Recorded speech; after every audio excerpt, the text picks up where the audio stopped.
Hey everyone, my name is Pang, and this is the RinggitPlus Show, the show where we talk about everything related to personal finance. In this episode, we're gonna talk about one thing that a lot of us have had to go through, which is our recent electricity bills that was during the MCO. A lot of us have gone through a pretty scary moment when we saw our bills when we first got it in June, uh, and we're gonna try to break it down and to see whether a lot of these claims where that TNB was trying to overcharge us and the usage of the calculations is wrong, and we're going to try and debunk this and see whether the calculations are actually correct in this episode. With me, we have Hann, director and co-founder of RinggitPlus, and he's going to share a lot more about how the calculations are going to be done. Hi, Hann. Hey, Pang. How's it going? Right. All good? You look very pale. Is it because you're looking at your MCO bills? Oh man, tell me about it. Yeah, I just got my Tenaga bill, my Tenaga national bill a couple of weeks back, and man, that was an initial shock. But then after thinking about it, I realized, look, that's how it's done.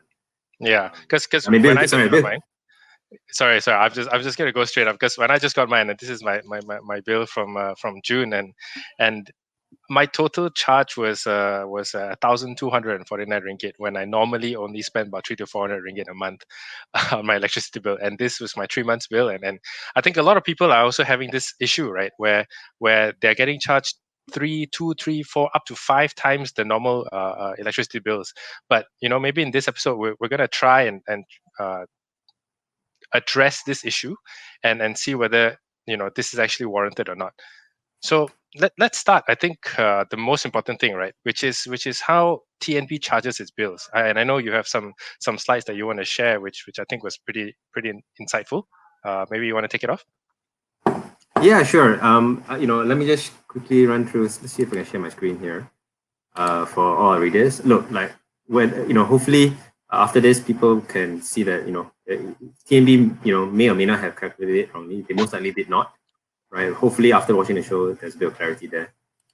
All right. Let me just pull up a quick slide. Yeah. So huge bill shock, I guess, for most people. Something like what you described earlier, like kind of 2, 3, 4 times your usual monthly bill. I got a shock too. I live in a 3-bedroom apartment.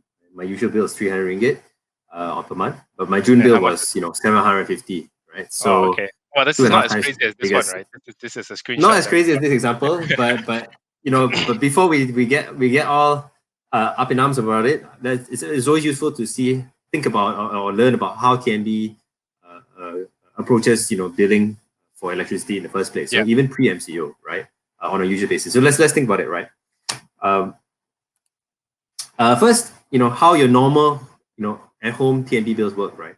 The first thing to remember is that you use electricity, TNB charges you, nice and simple. But how do they charge you? They charge you on what is called a progressive tariff. Tariff meaning tiers, right? It's just and progressive meaning the more you use, the higher your per kilowatt hour price. Meaning if you use a little bit, you will be charged a low tier or low rate on those little bits. For every amount that you use above that, you start jumping into the next tier and the next tier, and that the amount over that little bit that you use will be calculated on that higher tier, not the full amount. So that's what progressive means. Right.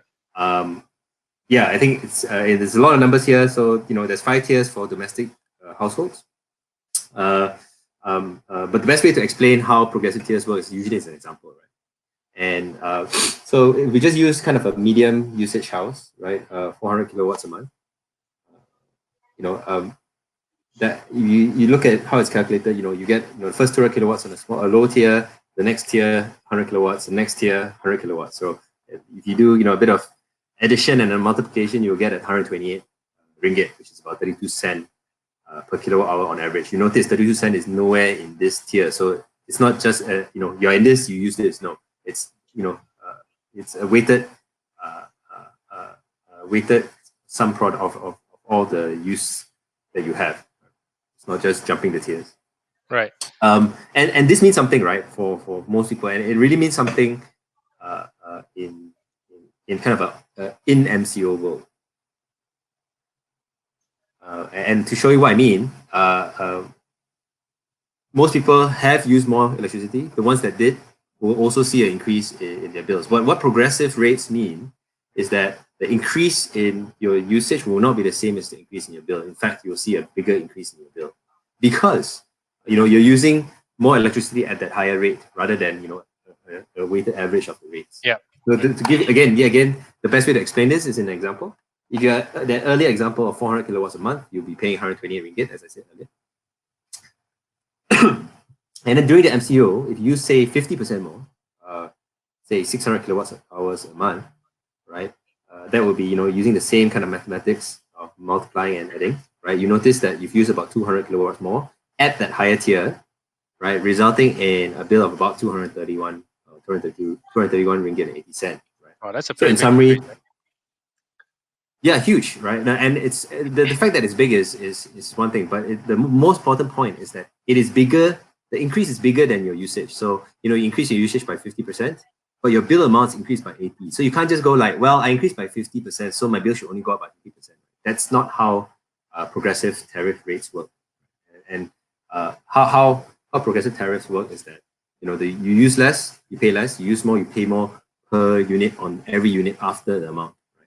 So similar to income tax, right? Income taxes work that way too. You don't earn that much, you pay a little bit of income tax. For every ringgit you earn, after each tax bracket, you get taxed on that extra dollar. Right? So that's how that works. In this case, it works against us, right? Because it's a bill. Right. Yeah. So that's how that works.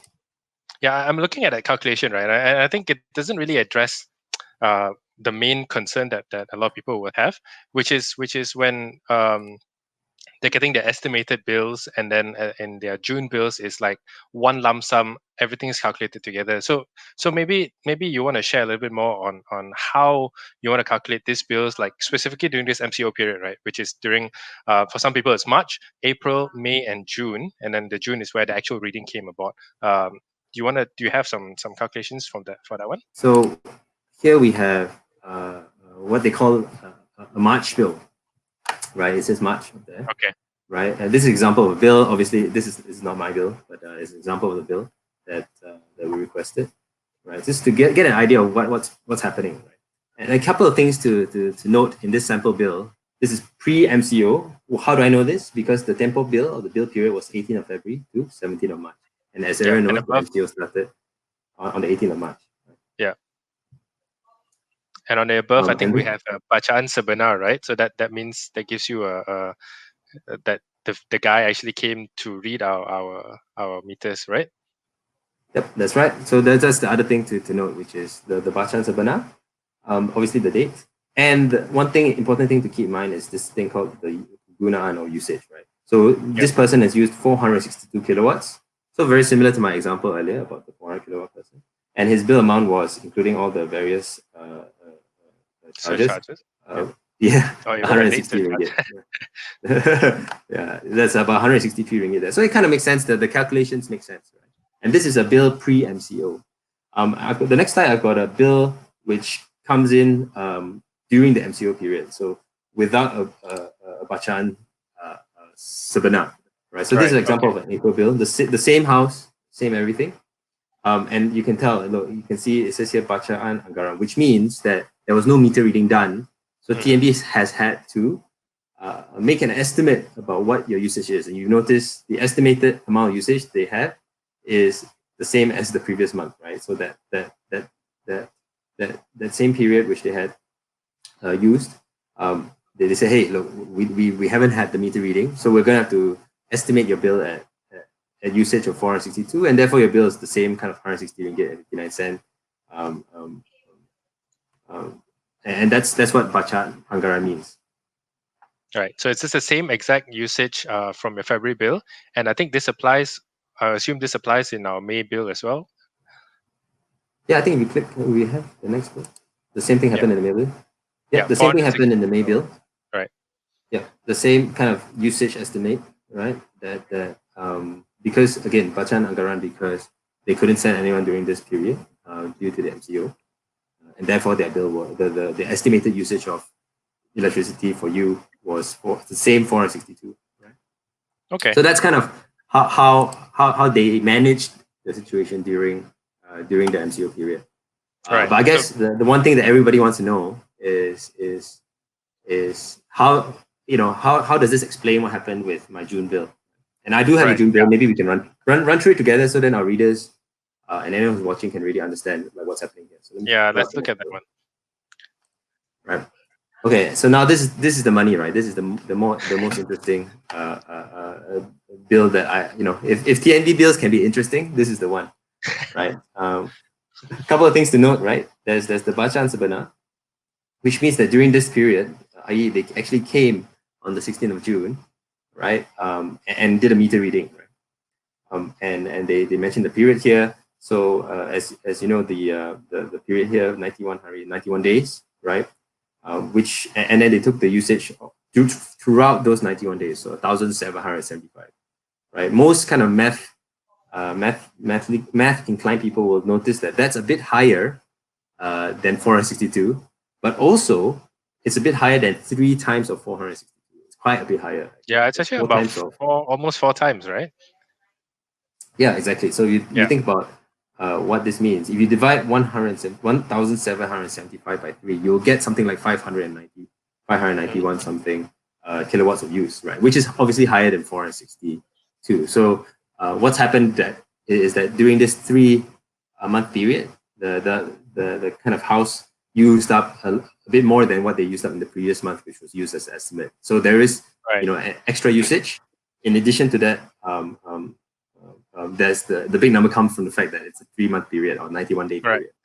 So I think this is where a lot of people got really upset about was because they believed that during this period, so I'm even looking at my bill, I'm trying to calculate this before, and what they thought was that because all 3 months readings was taken in 1 month, what happened was that we have a huge amount. So like for mine, I think it's about half. A huge amount was charged in the highest tier, which is 57.1 cents per kilowatt hour. Now, can we debunk this myth? Because I think this is the biggest bone of contention that I think even a lot of people, my friends, people are sharing on WhatsApp groups, and they're all saying the same thing, that this is how TNB is making money off of us. Is that true? Well, TNB makes money out of us for us using their electricity, so that's one thing. But I think if you think about the thing I said earlier about pro-rate factor, right? Or in this case, you notice here it says factor pro rata 3.033. The reason why it's 3.033 is because it's 91 days, not 90. So it's 91 divided by 3, right? Yep, exactly. Right. Let's think a hypothetical scenario.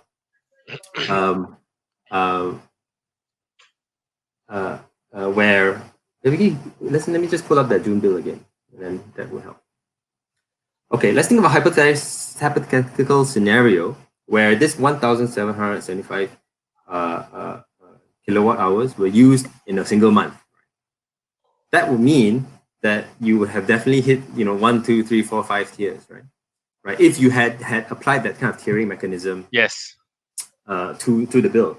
But what this factor pro rata has done is they said, hey, you know what? For that 200 block tariff, I'm going to assume that you enjoyed this low tariff block for 3.03 months. That's why this kind of first tier is not 200 but 607. So you max out the kind of lowest tier first over the pro rata period. So that's in a way making life a bit simpler, or a bit a bit fairer, or a bit more advantageous for the consumer as possible, right? There's no more advantageous way than to average things out when you're in a progressive tariff environment, right?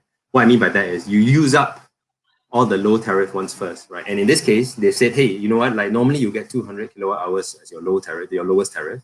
In this scenario, because we're taking it over 91 days, your lowest tariff tier is now multiplied from 3.03, so about 607 exactly. And that means you get to maximize the amount of kilowatt hours that you can use at the lowest rate, which is 21.8 cents. So in a way, like what's happened is it's not that TNB is just lopped off and topped up and stuffed all that additional usage over 3 months into the highest tier. Because if you notice in this bill, that's not the case. We haven't even hit the highest tier. I'm looking at my bill, and it's the same. That's the same for you, right? Yeah, it's a Yeah. I 607, mean, and it's 103 in the next. 303. Sorry, 303 in the next year, and then 910. Well, this one, the next tier isn't fully finished, lah. So mine is 910 for the next two tiers. Yeah. so it kind of it works out, right? It works out Yeah. that while it's not exactly fair, it's probably the most advantageous way when you're calculating this. I mean, one of the, is in the on one side of the spectrum, you've got, what's the worst that TNB could have done? They could have taken the whole 1,775 and applied the standard monthly 5 tiers to it, and you will find that over 8 to 900 kilowatt hours are in that top tier, which will be extremely expensive. Yeah, So that's an actual bill shock there. Right? So I mean, so that's how pro rate factor works. I think that's the key thing to keep in mind, right? So if you notice this person's bill, 679 ringgit 87 cent. If you remember, his usual bill is about 150, right? So if you look at it, it's about four times, slightly more than four times his normal bill for that 3-month period. So that tells you that he's used a little bit more, yes, right? And the fact that there's a progressive tariff has made it even more expensive than the amount that he's used, because it's progressive, as I said. So I think what TNB has made its stance quite clear also was that in Malaysia specifically, consumption of domestic electricity usage had increased between 20 to 50% during this MCO period, right? And as Han, I think you mentioned just now, like that 20 to 50% increase doesn't correlate linearly in terms of the actual bill usage at the end, right? Yeah, exactly. So the key thing to keep in mind is, the statement around, hey, I only use 30% more. Why is my bill not 30% more? That was beneficial, when you're in low usage environment. But because of the higher tiers, you should expect more than the increase in your bill amount because of progressive rates. Yep. And just to add on the additional stuff that I was researching with around the world, basically the average electricity consumption all increased in almost every country thanks to their own lockdowns. One stat I thought was pretty interesting was that in the UK there was a survey that the average electricity consumption increased, right? Their bills increased by 32.32 pounds, right? 32 pounds, 32 pounds increase per month during their lockdown period. So that's a pretty significant number in the UK alone, right? And if we take some time to really look at in our usage, right, locally, when we were working from home, like basically pretty soon after the MCO started, that means that consumption of electricity was just going to go up anyway. What we would spend in the office, maybe 8 to 9 hours a day, we are spending it at home. That means all of electricity usage is going to be built at home, right? Your TVs, your laptops, PCs, air conditioning, especially, and if you maybe you want to go into social media and you're seeing all of your friends are baking bread, which is like a favorite pastime for a lot of people. I myself learned how to bake a lot of things, cook a lot of things, and those things kind of just add up into our electricity consumption, right? Because otherwise we will either be eating out or not even be at home. So maybe that's something that we want to consider that really contributed to this addition. Yeah. Yeah, I think what most people can accept is usage has gone up, right? Most people can accept, hey, look, my usage has gone up, and what they just need to understand is, hey, did TNB actually get things right despite my usage going up? Because my usage gone up, I expect a higher bill rate, but I didn't expect it to be this high. Did they get it right? I think that's one part, and the second part is, hey, even if you got it right, it's still really high, right? And I don't think I can manage. I don't think I can manage with these kind of high bills. So there's a lot of consumer demand from either TNB or our government to go, hey, can you guys help us out with this? What are you guys doing about this? Yeah, which they have done. So maybe, maybe Pang, you can give us, give our readers a sense of what's been announced, and then we can talk about it and do a bit of analysis on how it actually works. Yeah. I think for starters, I think everyone would have been familiar with the original Prihatin economic stimulus package, right? Where they gave a tiered discounts based on your actual bill usage, right?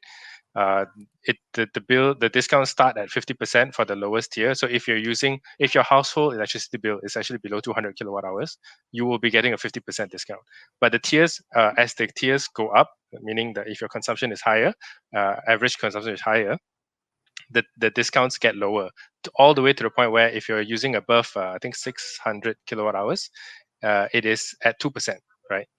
So um, let's if the other thing that I think shortly after that, what happened was that the government probably realized that that the consumption was a lot higher than what they anticipated, which is probably why TNB and the government also came up with a new package called the Bantuan Prihatin Electric. This one's a bit more straightforward. Basically, it is just saying your April, May, and June bills. Oh yeah, there's a table here. Yeah, so your April, May, and June bills, they're gonna deduct the first 300 kilowatt hours, which amounts to 77 ringgit, for that whole 3 months during the MCO. That's completely gonna be discounted, right? And then additional usage will have additional discounts from this economic stimulus package. One thing to note specifically was that they also increased the tier for the 600 to 900 kilowatt hours usage from 2%. From 2% originally, it's now 10%. So this is more for your middle income urban households, right? Who are probably using a lot of air conditioning and stuff. So honestly, all things considered, this is a minimum of 231 ringgit discount that will be applied in the July bill. We haven't seen it yet, but I think some of my friends, I've seen them sharing around that the July bill is basically going to be negative, because if you have been paying your estimated bill from during the MCO, March, April, May, maybe June, um, you're going to be getting that deduction 231 plus whatever economic stimulus package, the Prihatin economic stimulus package discounts, and that will come up to quite a bit, which means that you may not need to pay your July bills. Some people. No, yeah, I think look, that's really helpful, right? I think the key thing to remember is that it's two separate programs, right? There's a discount program, which is this 2 to 50% one, right? As well as a outright rebate, right, of 77 ringgit a month, right? And you get both of them, right? It's stacked on top of each other, right? Correct. Okay, cool. So for me, that's kind of cool because look, like you get a discount as well as a rebate. I've done a little bit of math. I think for most people, it's quite obvious that if you use 300 kilowatt hours and below, you don't really have to pay your electricity bill in April, May, and June, right? And for most other people, that's outright 231 one-time discount, which will be applied, I think in July, right? This will all come in. So I think the July bill. Yeah, and that's what you said earlier, the July bill. So for me, that's really helpful for a lot of people. Now, like what happens if interested, right? Sorry, Han. I just thought I'd drop this stat here because I thought it was really interesting. Around the world, like all the governments are actually offering some form of assistance for their utility bills. So, like I said, like everywhere around the world, electricity consumption went up, and the first thing that governments are doing is to make sure that there is some form of assistance. So in Singapore, for example, there is a one-off 100 Sing dollars rebate off their bills. In Thailand, it is 3% automatic across all their bills. And the US, they give up to $475 depending on whatever tier usage that they use. So, but in this region, Malaysia's discounts for electricity bills is actually one of the highest. Okay, Han. So I think we've covered everything that we set out to do at the start of this episode. It's a really long episode, and maybe you just want to have some key takeaways, just so that those who have just joined us maybe can just one-page summary of whatever we've talked about. Sure. I think with this bill shock, I think the key is just to remember a few things, right? The first is that the Naga rates are on progressive tariff basis, right? So if you increase by 30%, that does not mean your bill will only increase by 30%, right? It will be much more than that because of the fact that you're starting to hit the top tiers with every increase in usage. Yeah. The second is for people who think they've got a bill error, they might do, right? Like if you've paid your estimated bills already, be sure that the amounts that you paid are reflected or deducted from the June bill. If they're not, you need to check that out. And the third is, with all this, government stimulus / rebates, what's happening, just the key thing to keep in mind is that the Prihatin stimulus discount is a discount rate, so percentages, right? And it's not the same as the Bantuan Prihatin Electric, which is outright rebate, right? That 77 ringgit a month or 231 ringgit over the 3 months of April, May, and June. You'll get it in your July bill, so watch out for it. So that's kind of three main things to keep in mind: that progressive tariff, which is impacted, which will impact your bill, whether you pay your bill or not already, your estimated bills, and this Prihatin and BPE rebates. And after all that, if you get your July bill and you still done the work, you've done the math, and you're like, hey, there's still an error, then I think it's worth contacting TNB, right? And the error can be in either a meter reading error, means someone's read your meter wrongly, and then when your usage number is wrong, your bill number will be wrong. And the second error that could happen is if TNB hasn't reflected your latest bill payments. You've been paying your estimated bill, and it's not been reflected. I think that might be a potential error. So it's worth just contacting TNB. And where can people contact TNB actually? So TNB has provided a lot of places that you can actually go to get in touch with them. Basically, they have their TNB care line, which is the hotline that you can use, 1-300-88-5454. Or I think maybe if you don't want to go through that waiting line, there probably is going to be a lot of people who will be in line. You can email them, tnbcareline@tnb.com.my. You can also check for your any of your bills and readings on the TNB myTNB.com.my or the myTNB app. Lastly, if you feel like this is the best way to go about it, there's also the physical Kedai Tenagas. There's the multiple ones around the country. They should be able to collectively give you a better answer and a more customized solution, I think, based on whatever issues that you may have with the bill, right? I think with that, we're done for this episode, right, Han? Thanks very much for helping with the calculations. I think they're very clear. If anyone who have seen this video, they should check their calculation for themselves and see what it is, right? But anyways, thank you very much for watching. We'll catch you guys in the next episode. Bye. Oh yeah, no problem. See you, everyone.